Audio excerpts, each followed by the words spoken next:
Today is 701st day that I'm here to share lessons and learn. I'm learning. I hope this will support your dreams, your goals, allow you to become the person that you want to become.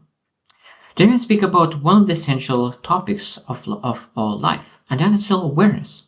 Self-awareness is an essential topic because if you do not know yourself, how are you supposed to live the life that you want?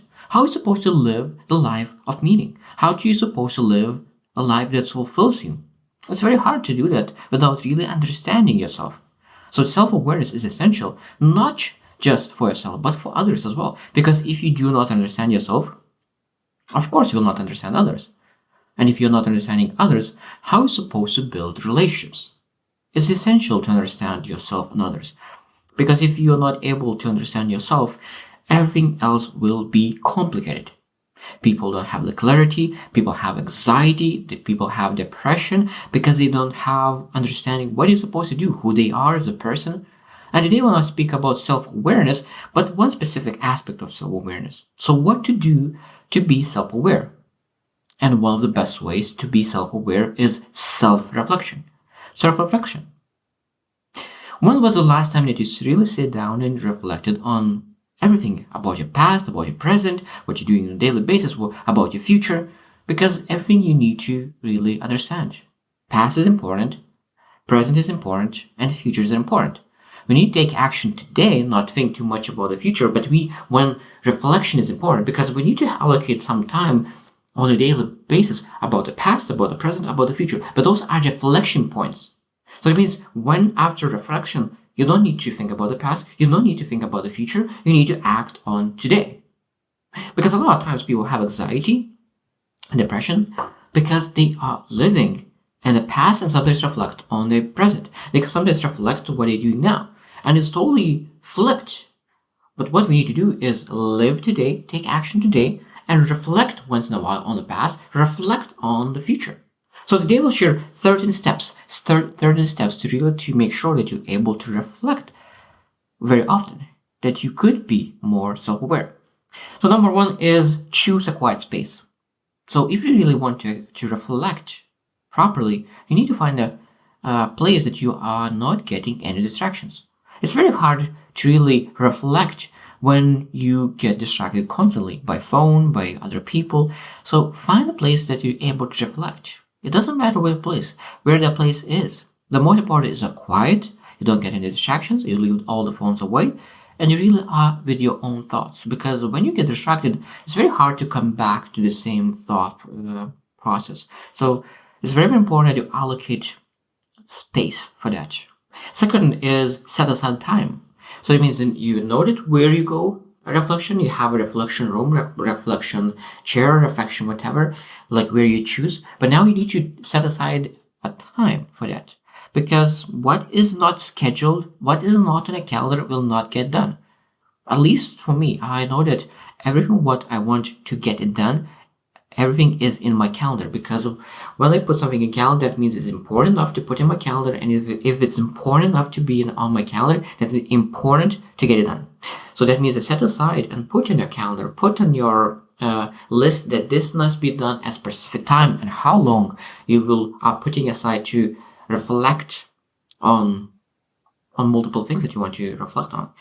Number three is keep a journal. So that means when you are reflecting on a lot of things, we potentially could reflect on so many different things, and we potentially could be overwhelmed on all the things, all the ideas.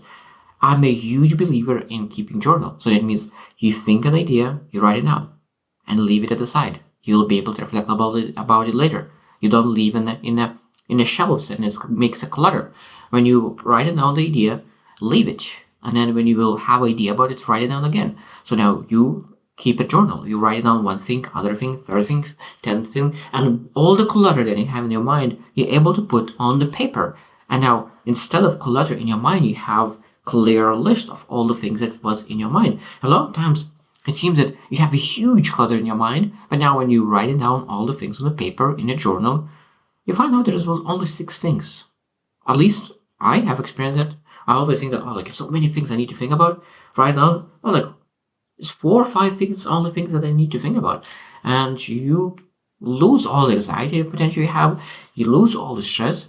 and you have more clarity and are able to execute much better because all the anxiety went away. Number 4 is probably one of the most important parts of self-reflection is ask yourself questions. Ask yourself questions. So I mean, you of course you're reflecting on the thoughts that is in your mind, but at the same time, ask yourself questions. There are so many great questions, and tomorrow we'll go deep into what questions you're able to ask. But today, like I just will cover that you need to ask questions, because without questions, you will not get answers, and when you get answers, you get the clarity. And as I said, you will not get answers without asking questions. The better questions you ask, the better answers you'll have, and the more clarity you have. So tomorrow we'll go deep into questions. Number 5 is be honest and not judgmental. Be honest and not judgmental. So that means you're able to say what happened. You're able to say that you failed, you made a mistake, but don't judge yourself. One of the most beautiful things I think what I learned in the last couple of years is that when you fail on something and you made a mistake, and you learn from it, and you know that next time you will be able to use this lesson, you will use this mistake because you learn from it, and it will use for own benefit. How are you supposed to be sad about the lesson that you learned? It's impossible. So that means that you're able to really start looking at every single mistake and lesson that you learn as not as failure, but a lesson that will benefit you. So that means every single time that you make a mistake, that could decrease your confidence because, I'm a failure, I'm not enough, I'm not able to achieve. Or it could increase your confidence because now I failed this one, I'll learn a lesson, next time I will not do the same. Next time I will be much more smart. I know that next time I will do even better. So that means increases the confidence. So that means you can fail 5 times in a row, but if you learn every single time, your confidence will be through the roof because you know that you learn five things that you're not supposed to do. That's why Edison, who failed 1,000 times until he finally made a light bulb, because he saw it as confidence improvement activity, where every single time that it failed, it was, one more thing that I know that it doesn't work. So next time for sure I will be better. And that's what you need to look into. Lessons are things that increases your confidence rather than decreases. And again, this is part of self-reflection. That is very, very important to understand that self-reflection allows you to move from failure to a lesson. And that lesson is that you need to be grateful for. Number 6 is explore emotions. That means that every single day we need to look into, what kind of emotions do I feel today? Because the more you're aware of your emotions, you're able to understand other people's emotions, and the better leader you're able to be, the better manager, the better salesperson. So that means that the more you reflect on your emotions on a daily basis, the better you are as a human being, because you're able to be more empathetic regarding yourself and other people. So you need to really understand what kind of emotions do you feel today, and where those emotions are coming from, and is those emotions are helpful or not, and what you need to do to change them.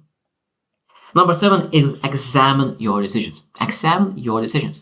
So you can examine your daily decisions, some choices that you make, and you can examine your decisions you made maybe a half a year ago, maybe a year ago, and you take some kind of actions, and you need to examine those decisions because in last year you grew a lot. Most likely if you invest in yourself. Because you grew a lot, you are much more higher. And because you're much more higher, your perspective have changed. Now you need to reflect on previous decisions because you were old you and ask, does my old me make decision that is serving future me? Because sometimes it could be that old you made a wrong decision. So sometimes we need to reflect on decisions and really, if that doesn't serve you anymore, change it. Number 8 is evaluate progress.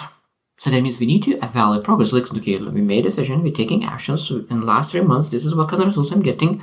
Do I like those results? And what I'm able to change, pivot? And maybe I'm able to pivot something that I could get even more results. Or maybe I'm not getting any results. And why is it? Why am I not getting results? And we need to change something.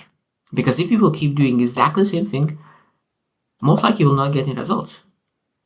If you're not getting results now. Of course, it depends on things. Sometimes we need to work 6 months without getting any results because we just need to go through the breakthrough until the waterline. And you working very hard for 6 months before under the water. Just the same because a lot of things such that when we look into ice that is the huge pile is underwater and it's only a small piece of above water. So that means a lot of things we need to put a lot of effort at the beginning until we finally get out of water. And that's again a valid progress is essential because when you reflect on the progress, you're able to pivot if it's necessary. Number 9 is identify patterns. Identify patterns. So that means that what activities you do. So that means when you keep journal at the same third, you're able to look at, okay, what kind of patterns I have, what kind of patterns of emotions, what patterns of activities, what kind of feelings, what kind of patterns of maybe mistakes that I do. There's so many different things that potentially you could do. So that means looking into your journal and then reviewing and then looking what's happening once in a while, what's happening every single week, what happens every single day, and most importantly, what happens that I don't like and what I like, what I want to have more and what I have less. And when you catch those patterns, you're able to really start changing them. Because self-awareness is one of the first steps to really change something. Number 10 is practice gratitude. This is one of the essentials. I will always stand very strong for gratitude. I have changed my life because of gratitude. I have seen so many changes because of people become grateful and appreciation. It's such a huge powerhouse. So when you reflect, you're able to practice gratitude and reflect on all things, on progress, on decisions you made, on emotions that you have, like so many things that you are able to be grateful for. And really, when you are grateful for all the things, reflection is becoming easier. So that means you're waiting for reflection because you have a lot of great emotions coming through reflection because you have a time for 5 minutes, maybe 10 minutes, that you're able to spend some time to really reflect on all the things that you're grateful for, all the things that you're appreciative, all the things that you're able to send a message to people that really made a difference during the day, during the week, that month. It's such a beautiful thing. Number 11 is plan for the future. Self-reflection is for the past, present, and the future. So that means that we need to plan for the future as well. What do you do next week? What we'll do tomorrow? What we'll do in the long run? Because a lot of times when we reflect, we need to say, okay, what is our long-term vision? Like a 20, 30 years vision. And then reflect what kind of goals we have set for those that we could achieve that vision. And of course, what kind of action do we take to achieve those goals? So plan for the future is an essential part of daily reflection. Number 12 is review and update. That means that we want to update our activities. Some things that we are having a goal, we pursue the goal, and something changed. That means that goal will not be achieved. So that means that sometimes there is some goals that are intertwined or interconnected. So we need to say that if this goal is not my goal anymore, maybe there's some kind of interconnected goals that need to be adjusted, pivoted. That's why this review is so important to update things. Life is always changing. You might be changing, you might be not changing, but station, location, everything around you is changing. And not just because of you change, you need to change and update and review things because of the life have been changing. And it's very, very important because if you will not update and review the things, it might be that you will be left out. It's very, very important to concept change because now, especially nowadays, we are changing so fast. The world is changing so fast. Look into the technologies that have been created in the last 20 years. You will see how fast we are changing. Number 13 is seek feedback. Seek feedback. This is one of the most important parts. I'm a huge believer in mentorship. I always stand for it. I truly believe that not a single person supposed to be without a mentor, guide, a coach, a teacher, because that's how we transfer information. That's how we learn the fastest, because we want to see how other people do, we learn from it and improve and use it for our benefit. So self-reflection is one of the things that you're able to reflect on yourself, but at the same time, when you're able to write down all the things that you reflected on and have a journal and ask for feedback, how you reflect. Because self-reflection is a skill. It's a huge skill. So that means when you start reflecting, it will feel uncomfortable. It will feel that this is not for you. It's for someone else, but not for you, because it feels uncomfortable. It seems unfamiliar. And because it seems unfamiliar, it seems that it's not for you. But Self-reflection is for every single person. That means that we want to build that skill set. We want to work for 30 days, 60 days, 90 days, maybe 150 days. And you will start to see that, oh, maybe you will start to enjoy that. It becomes easy and it becomes part of routine to really reflect and be better. Because the more you reflect, the more chances for you to grow faster than slower. And if you have big goals, it's essential to reflect. If you don't have big goals and you want to live an average life, you don't need to reflect. And no one needs to reflect if they don't want to. But again, I'm a huge believer. If you really want to pursue big things in life, self-reflection is essential because you build more self-awareness. And then with more self-awareness, you're able to build a business. And you're able to understand the market, you're able to understand yourself, and you'll bring people into your team that could make a difference in growing the business itself. So the main thing of today is that if you really want to improve, self-awareness is important, and a big part of self-awareness is self-reflection. And I shared 13 points how to be reflecting on yourself. And tomorrow we'll cover the topic of what questions you're able to ask yourself to really reflect better, because there's so many great questions, and the better questions you ask, the better answers you get. So I hope you choose to win, and see you tomorrow.